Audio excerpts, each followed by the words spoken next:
All right, we're now going to turn our attention to tab 7 and move to the Mission Effectiveness Committee.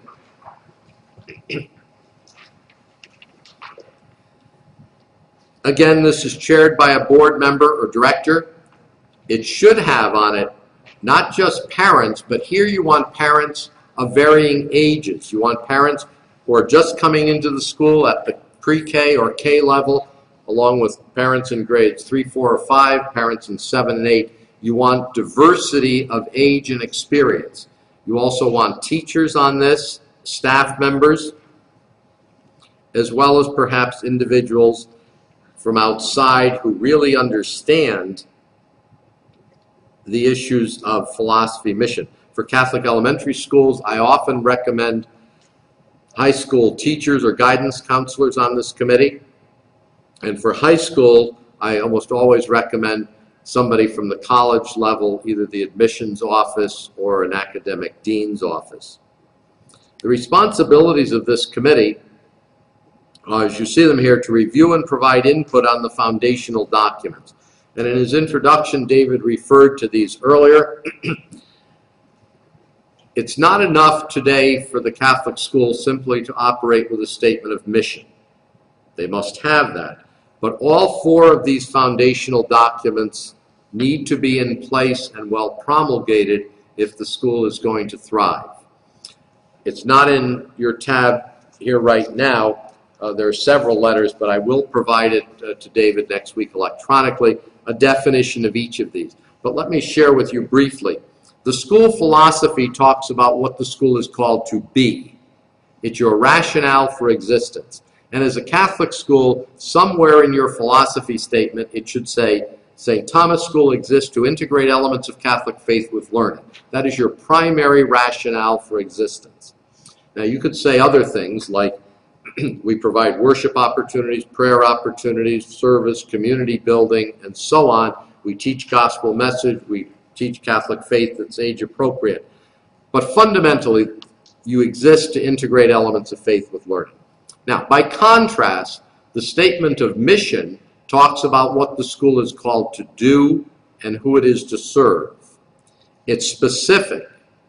It is a positioning document and a differentiating document. The mission differentiates and positions. Think of it this way. You have subways here, right? When Fred DeLuca first established Subway in 1972, it was a fast food venture, and he had to compete with McDonald's and Burger King, by and large. The mission statement initially established, and it's still in existence today, was what? What was the word or words that it was centered around? Somebody had it. Fresh. Fresh. That was the differentiator for Subways. And then they built on that. The primary, and by the way, Fred DeLuca's first employee was his mother. She had the first Subway shop in Milford, Connecticut. And the initial investors were all medical doctors in Milford and Bridgeport. That's why the company is known as Doctors Associates, Inc. And they built their entire mission and vision around that concept of freshness and healthy. You need within your mission statements comments that both position your school within a neighborhood, environment, parish, and differentiate it from others. The third foundational document is the statement of vision. By definition, the vision is that document that allows you to look at the ideal several years into the future if resources were no obstacle.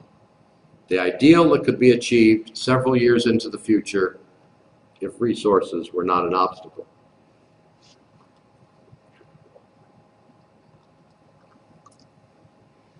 The vision should be clear, memorable, and should point from your strategic plan in a particular direction.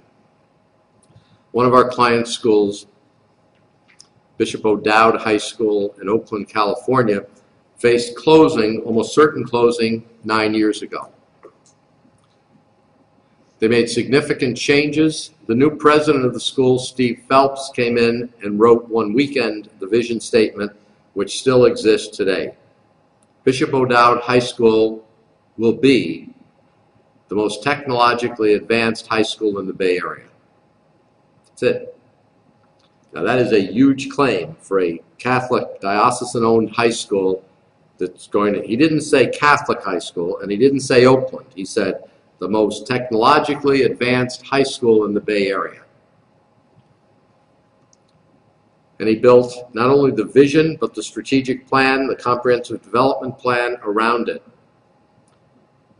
In 3 years, Bishop O'Dowd was not only at capacity enrollment, but last September it had a waiting list of 123 students to get into the school. All of its technology programs are fully funded, not through tuition, but through philanthropy. Visions do great things for schools if they're well stated. Finally, every school needs a profile of the graduate at graduation. Young Generation X and older Generation Y parents will tell you they're not going to pay tuition unless you can say what their child is going to look like 8 years down the road after I've paid all this tuition to you, academically, spiritually, socially, and so on. We'll provide you with samples of profiles of the graduate at graduation. You can see them on many of our client elementary school websites. If you want to look at some quickly, you can look at École Notre Dame de Vitois in San Francisco, St. Patrick in Norfolk, Virginia, and I'll make sure David has a whole list of others that you can go to.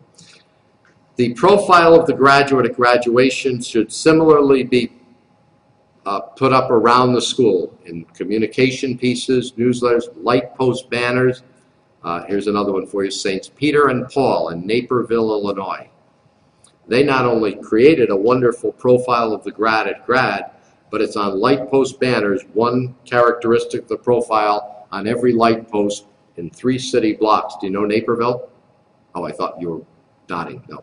Anyway, the school takes up 3 city blocks. Every light post has the characteristics of the profile of grad at grad, and the school has a waiting list. Your foundational documents are going to not only enhance the mission, they're going to help in your image building and your enrollment.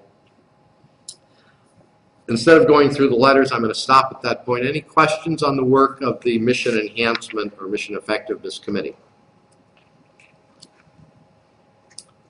Nothing to it. Our very last committee, tab 8,